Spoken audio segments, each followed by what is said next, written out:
Top quality और consistent performance के लिए सिर्फ सिल्वर पंप। टॉप क्वालिटी और कंसिस्टेंट परफॉर्मेंस के लिए सिर्फ सिल्वर पंप, नाम याद रखना। दादा, शिंदेचे काही आमदार किंवा नेते म्हणतात की जे त्यांचं मिशन टायगर आहे ते थांबवलं जाणार नाही, ते कंटिन्यू चालू ठेवलं जाईल आणि आगामी निवडणुकांमध्ये विजय प्राप्त करण्यासाठी हे त्यांचे एक शस्त्र असणार आहे।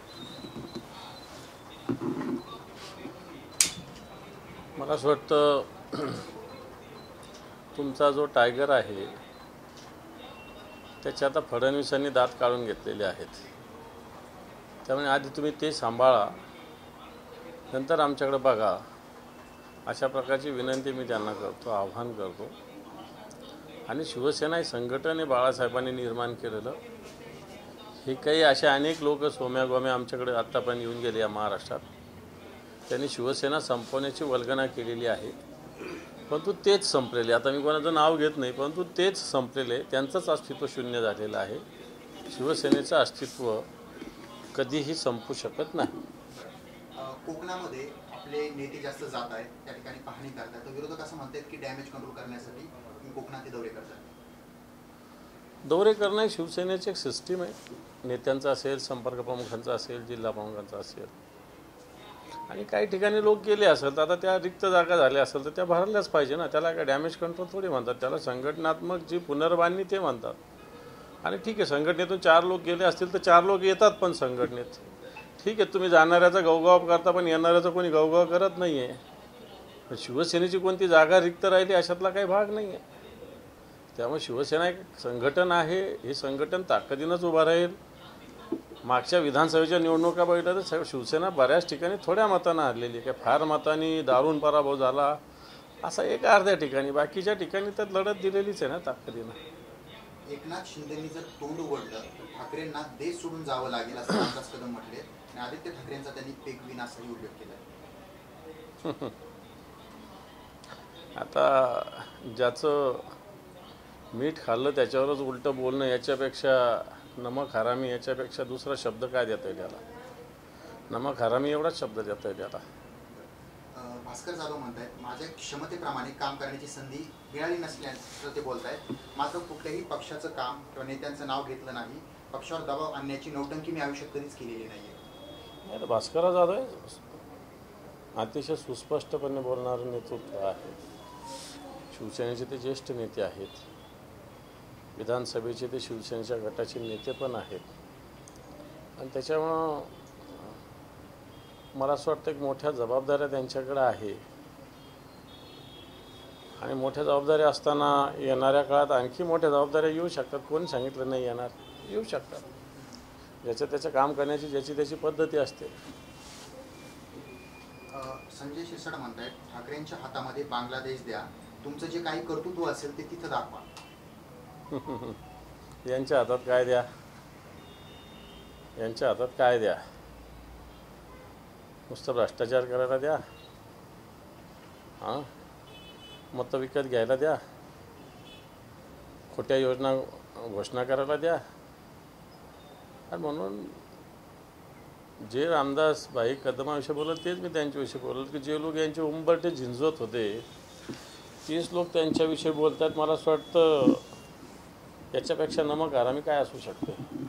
प्रवीण दरेकर असं म्हणतायत की आमच्याकडे सत्ता नसताना तुम्ही आमचा एकही आमदार घेऊ शकलेले नाहीयेत किंवा पदाधिकारी आमचं तुम्ही करू शकलेले नाहीयेत, मात्र तुमच्यात लढायची हिंमत राहिली नाही आणि राजन साळवी किंवा इतर लोक सोडून का जात आहेत याचं तुमच्या पक्षाने नेतृत्वाने आत्मपरीक्षण करायला हवं। मला असं वाटतं शिवसेनेने कधी कोणाला प्रलोभन दाखवलं नाही, खोट्या गोष्टी दाखवल्या नाही, कित्येक लोकांना घेतलं आणि त्यांचे काय लोणचे घातलेले चांगल्या पद्धतीनं माहीत आहे। उपऱ्या लोकांच्या नावावर संघटना चालवणारी शिवसेना नाही, तुमचे सगळे उपरे लोक तुमचे नेते झालेले आहेत, तसं शिवसेनेत कदापि होणार नाही। नेतृत्वावरून इंडिया आघाडीमध्ये वाद सुरू आहे आणि हे भांडण आणि हे वाद कुठेतरी अंतकडे जाते, काही दिवसानंतर इंडियाचं अस्तित्वच राहणार नाही आणि सगळं जे काही करून थकलेत ते भविष्याला काहीच नाही इंडिया आघाडीला। संजय शिरसाटने आपलं खातं ते सांभाळा, इंडिया आघाडीविषयी कुठे बोलतात?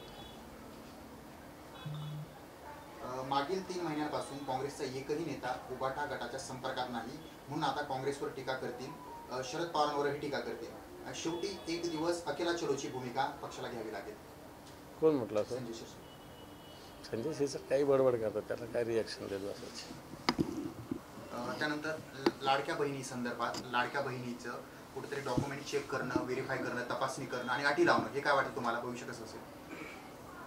नाही, भविष्यात आम्ही आधीपासून सांगतो की यांनी इलेक्शनच्या काळात दिलेली लालूच आहे, प्रलोभन आहे, मतदारांना दिलेलं प्रलोभन आहे. त्यावेळेस सरसकट सगळ्यांना दिलं. आता त्याच्यातल्या अर्ध्याच्या वर लाडक्या बहिणी बिलकुल या योजनेतून कट होतील. आणि मी तर म्हणेल सरकारच असा प्रयत्न करेल की कोर्टात कोणीतरी जावं आणि ही योजना बंद करावी. वैद्यकीय मदतीसाठी मुख्यमंत्री उपमुख्यमंत्री यांच्यात स्पर्धा सुरू झाली आहे, कारण एकनाथ शिंदेकडून सुद्धा उपमुख्यमंत्री वैद्यकीय मदत कक्षाची सुरुवात करण्यात आली आहे. आता एकाच सरकारमध्ये दोन दोन कक्ष कसे काय होतात हे तुम्हाला दिसत नाही. तुम्हाला इकडं हा एक गेला तो एक गेला बरं दिसतं मीडियाला, पण एकाच खात्यासाठी एकाच वैद्यकीयसाठी दोन दोन कक्ष स्थापन होतात हे तुम्हाला बिलकुल दिसत नाही तुमच्या लोकांना. मात्र हेच दिसतं ना सरकार कशा पद्धतीने चाललंय, स्पष्ट आहे.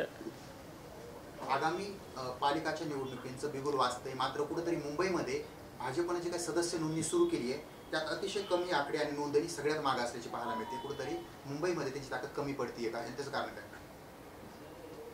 नाही, पण ते आता सदस्य नोंदणीचे आकडे भारतीय जनता पार्टी तर 1 कोटी झाले, 2 कोटी झाले, 5 कोटी झाले सांगत असतात. मला असं वाटतं बेसिक भारतीय जनता पार्टीच त्या मुंबईमध्ये आता हे जसे आता तुम्ही दरेकर लाड असे जमा केले ना, याच्यावर चालू आहे. बाकी भारतीय जनता पार्टीला तर मुंबईचं अस्तित्वच मिटवायचं अशा प्रकारची स्थिती आहे.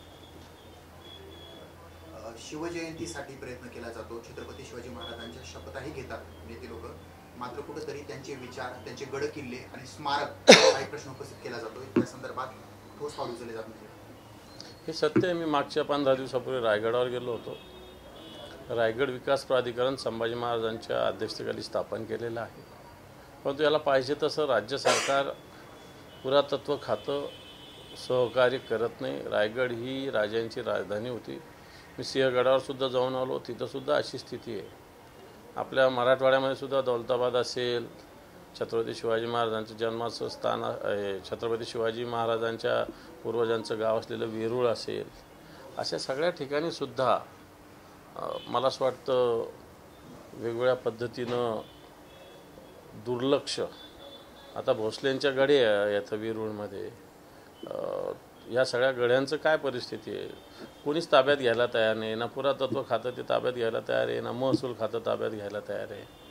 आम्ही कित्येक पर्यटन खातं त्याच्यात ताब्यात घ्यायला तयार नाही. आम्ही कोणत्या तरी एका पर्यटन खात्याकडे ते असावं असं म्हटलेलं आहे वर्षानुवर्ष.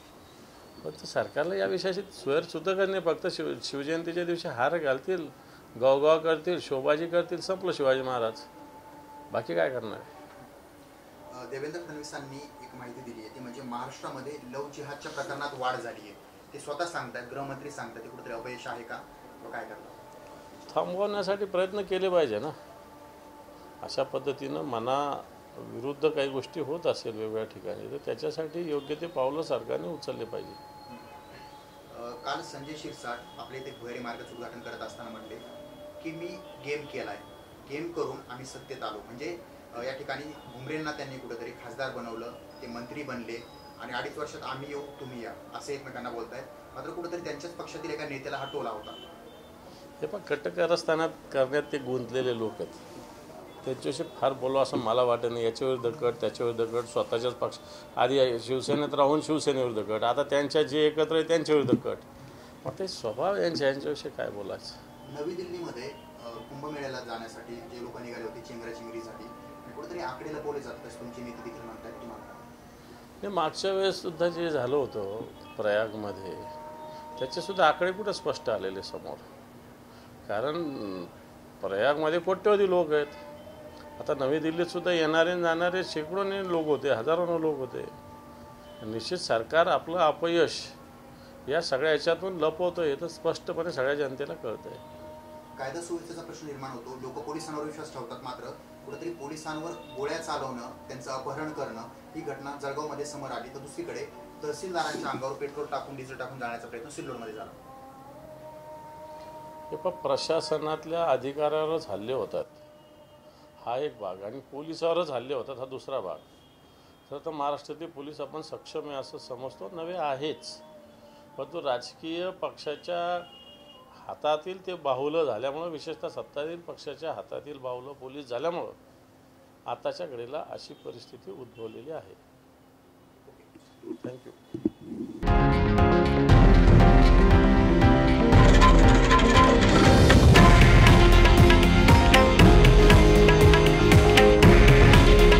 हे आहे देशातील नंबर 1 न्यूज नेटवर्क आणि आपण पाहत आहात TV9 मराठी. काळजी तुमची, हित महाराष्ट्राचं.